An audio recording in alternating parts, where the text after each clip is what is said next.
When it comes to being online, you want to be out there, but you don't necessarily want anyone to know who you are. I get it, mate. Well, NordVPN has no data logging, double data encryption for increased anonymity, and 5,500 servers in nearly 60 countries. So wherever you are, you can unlock Netflix, streaming services.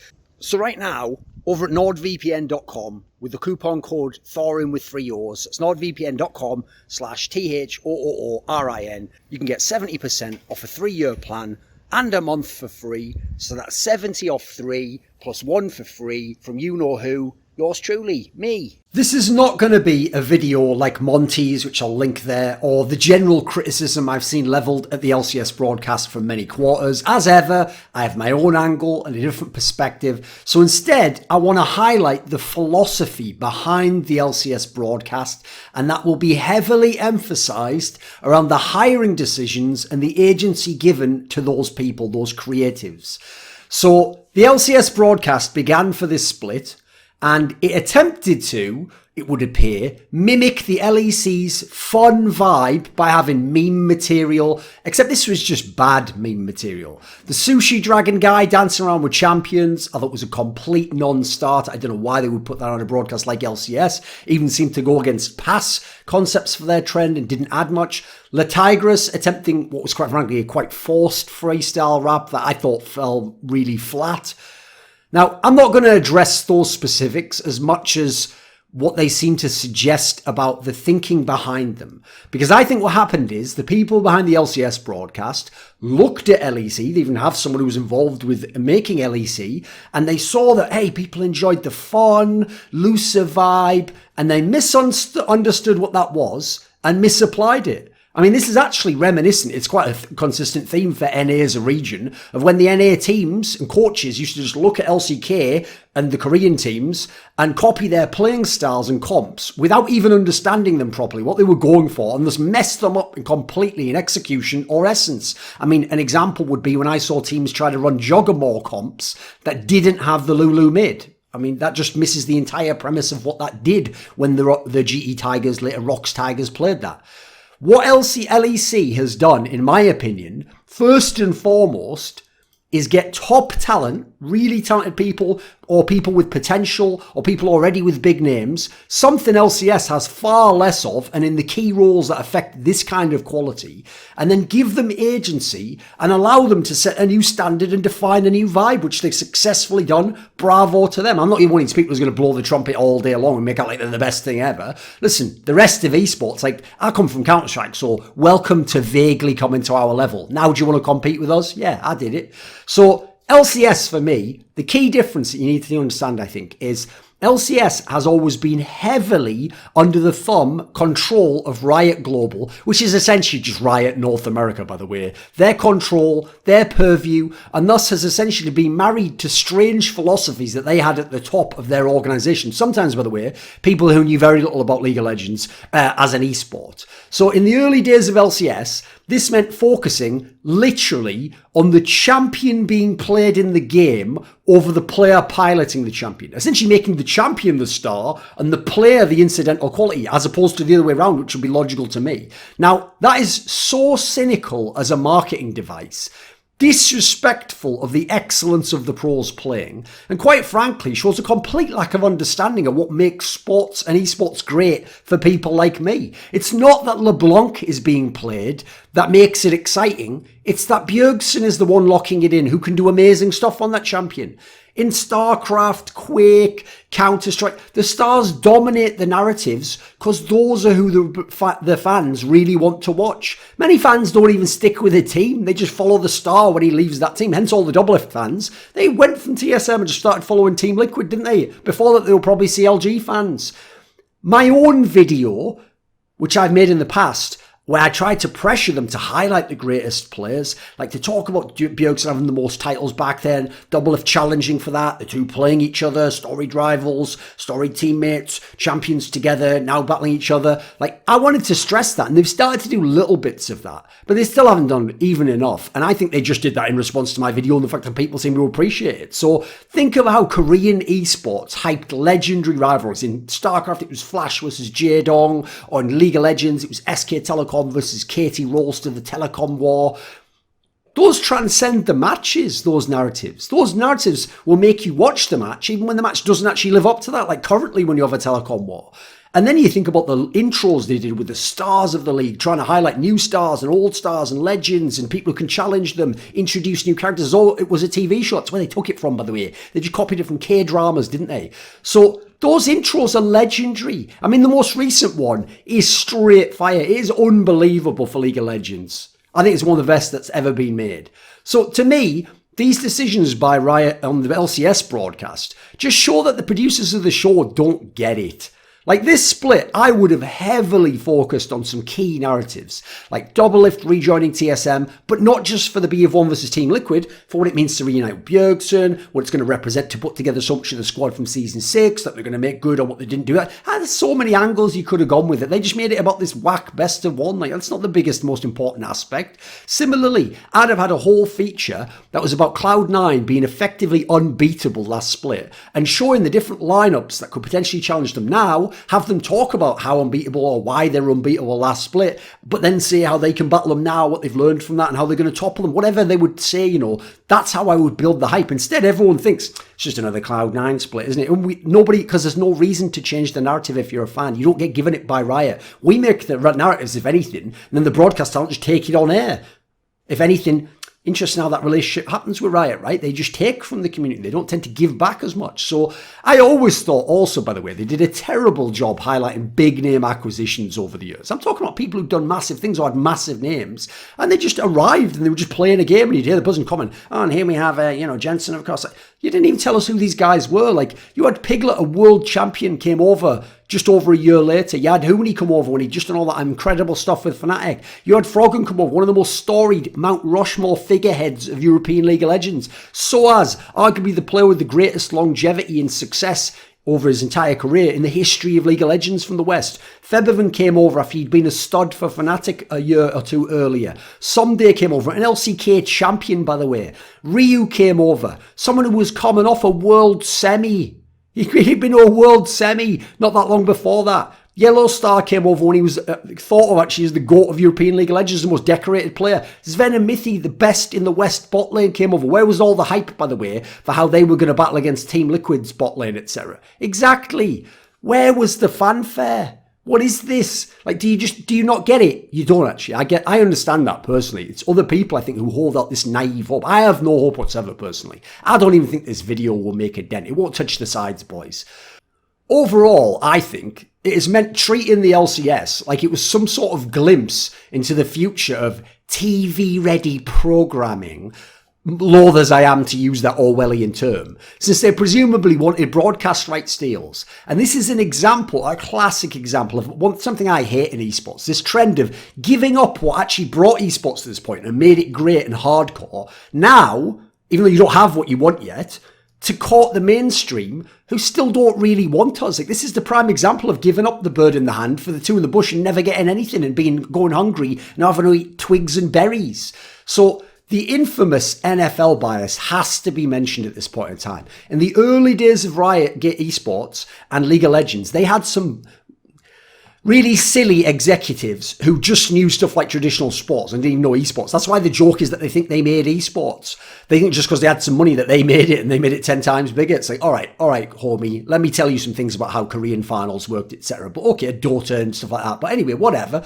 The infamous NFL bias basically meant if you could crowbar your angle into an NFL and analog, or just explain how they do it in the NFL, you would win out in these boardroom meetings. You would win out in these writer's room type meetings, and the guy would go, yeah, I like that. Even if your idea was whack. That's because I think these people, and a lot of the Riot people, I don't think personally that a lot of them care about the esports side of League of Legends. I think they just do that because the game's so successful as a public game. And I think a lot of them, their sport isn't League of Legends. They're not watching LCK. I think their sport is the NFL. And so they want the LCS broadcast to be NFL on Sunday. They want it to be like that. And they tried to go for that tone, but they have failed so greatly. Not least because at least the NFL highlights the stars, etc., and builds up the narratives and hires the best talent and pays top dollar for it. These guys don't. I mean, technically, the NFL aren't the ones paying top dollar. It's obviously the broadcast partners, etc. But you get the point. So in terms of adding in banter, right, which has been non-existent for most years on the LCS, or it's just been badly executed because they didn't have the right people to do it, because they basically don't like people who do banter and blackball, ignore them, or just don't hire them. So I always remember when I think about banter, specifically an NFL example, which for me sets the tone of why the LCS broadcast has been fairly bad, which is, if you ever know the classic Randy Moss celebration, where he moons the crowd, figuratively, at Lambeau Field in the epic Vikings-Packers rivalry in the 2004 NFC wildcard game. I'll link it up there.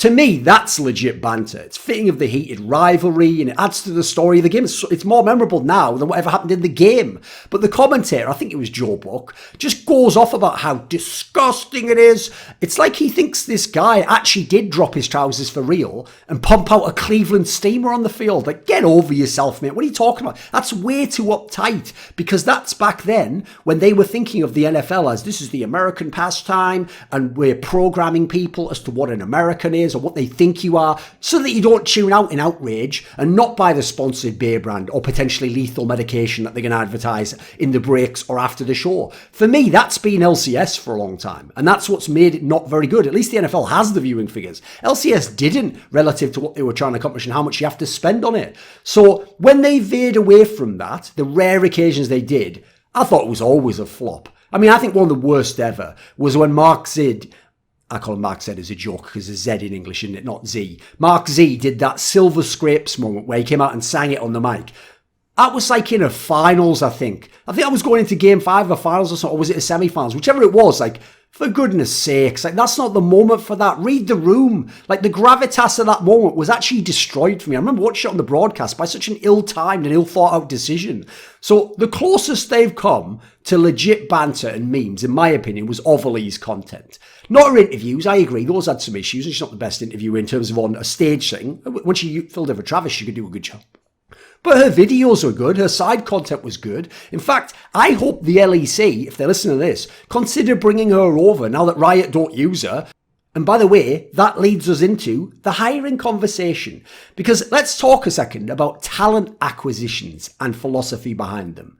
Because along with that mentality of putting a stick up the arses of the talent they do have and not giving them freedom, but making them subservient to some weird executive decision about the broadcast that's vaguely based on cargo cult thinking about the NFL and American football and traditional American television and FTC regulations, this has basically meant that they have either squandered talent that they did have, blackballed or ignored other promising talent, or just haven't made shrewd hiring decisions. They don't seem to understand that talent are stars too, and that they're on every broadcast and they can carry your broadcast when the games aren't good enough. That's what LEC shows you. That's what CSGO has done the whole time, basically.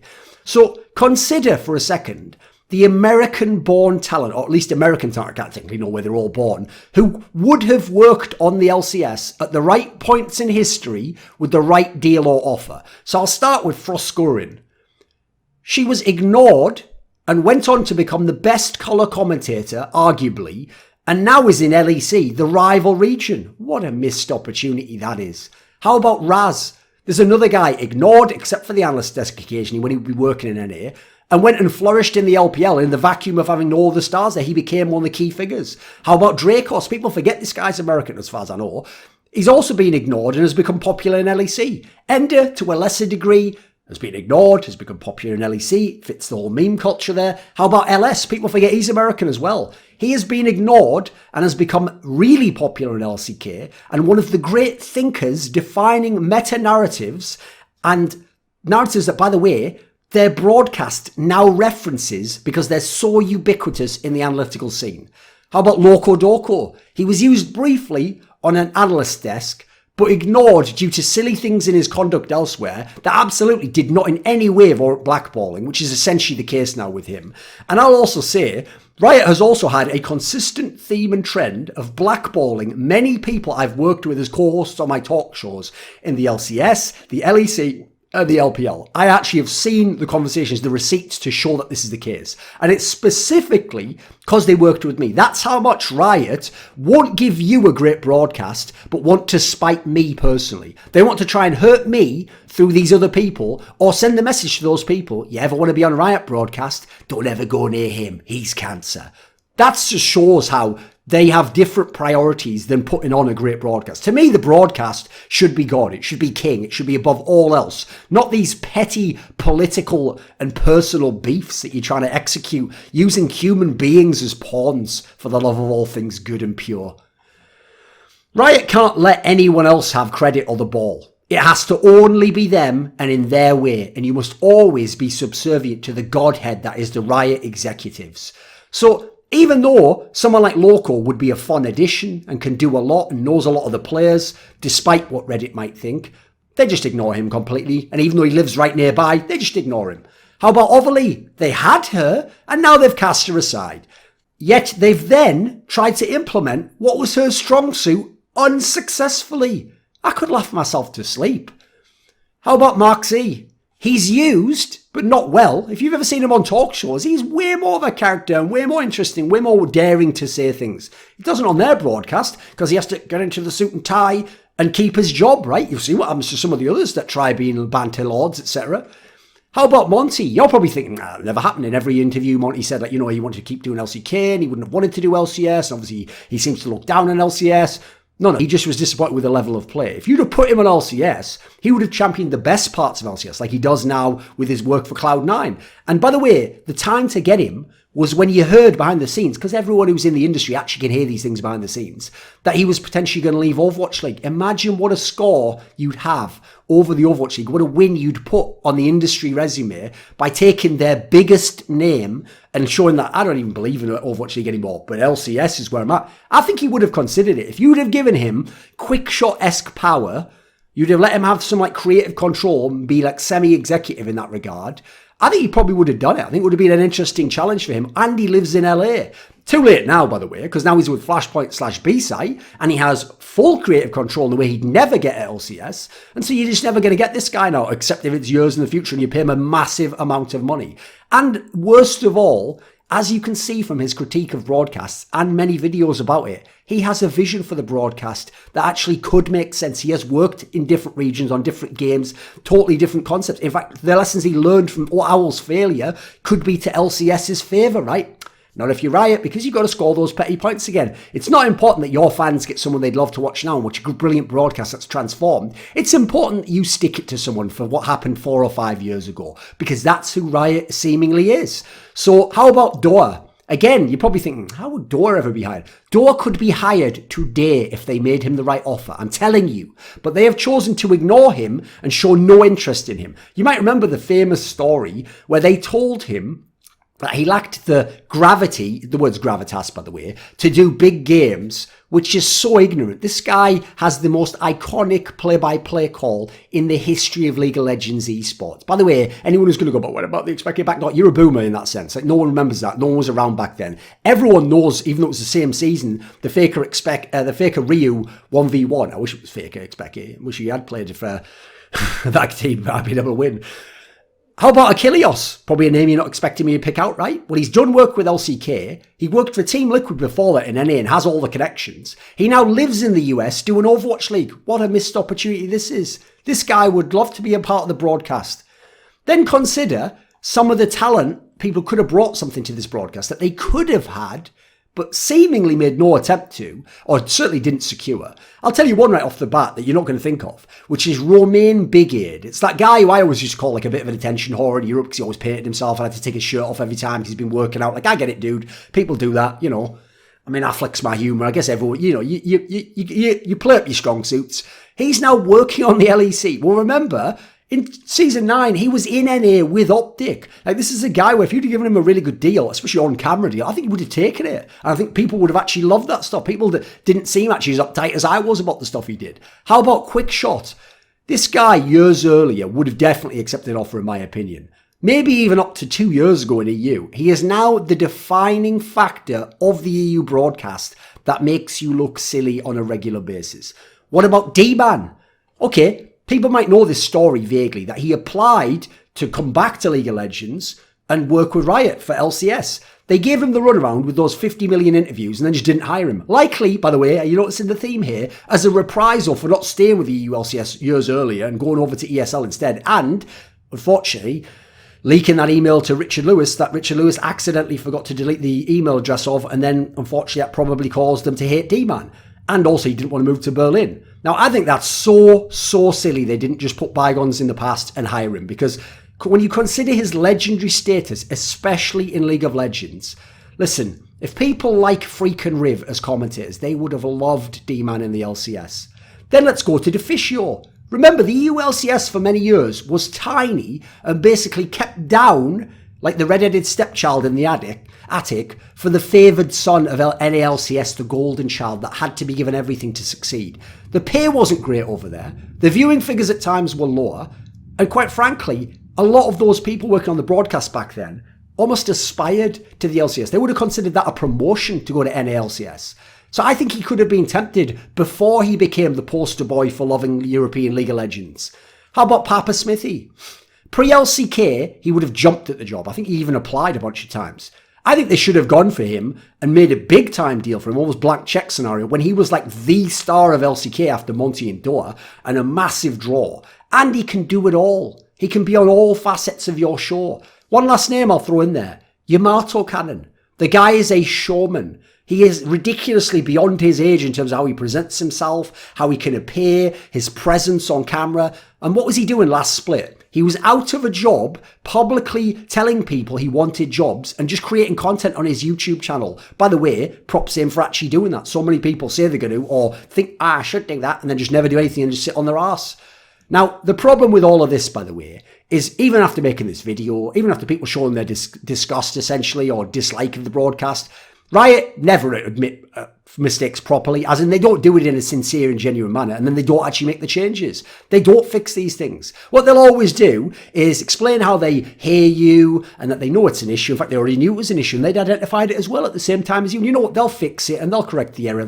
Basically, it's the Windows error report or corporate apology of esports, as it were. So I doubt Riot will ever level up their show, quite frankly. I just remember last year their decision to veto me from the LPL, I think it was the LPL summer final, which just shows how short-sighted they are. It wasn't even in their region. Again, it was for a petty little beef, and it just crippled that broadcast. That broadcast would have had such a pop if I'd have appeared on it for the semi-finals and the final. So they just don't get their scene, they don't get their fans, and they don't get what would be cool, if you ask me. So the issue here, the real core central issue of where this philosophy is coming from, is that, first of all, their product isn't good enough with just the teams and the play to carry the broadcast.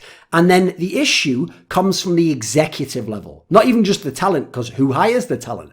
Them hiring that LEC guy is missing the point if you think that's going to fix everything. I've noticed everyone always thinks there's a saviour at Riot. Like, this new guy's going to change everything. It's like, no, you don't understand corporate culture if you think that. Riot hires are always bottlenecked by the people above them in terms of what they can do. It's like being given the head coach job of the Dallas Cowboys in the NFL. You are still going to play and do the things that Jerry Jones, the owner, wants. It's infamous at this point in time. You won't have proper agency. So to me, this is a systemic issue. And until you systemically address it, you won't make any headway. You will only make minor improvements and you will never advance the whole of the broadcast. This video was kindly supported by Alexander Rao, Bobby, Dean Tanglis, Istar, JDubs, Jensen Goh, the Puyallup Tribe, Soliko, Spencer Green, Tobias Bernasconi, Xinged, and a special thanks, as always, goes out to my main man, Jerky's Minion. Do you want to suggest a topic or a guest for my content? Maybe you want to ask me a question in those AMAs I do each month. Do you want teasers for who's going to appear next on my content? Maybe you want to take part in one of those lengthy discussions about esports with me. Well, if so, then put your money where your mouth is and join the Scrilluminati today at the Patreon link in the description box below.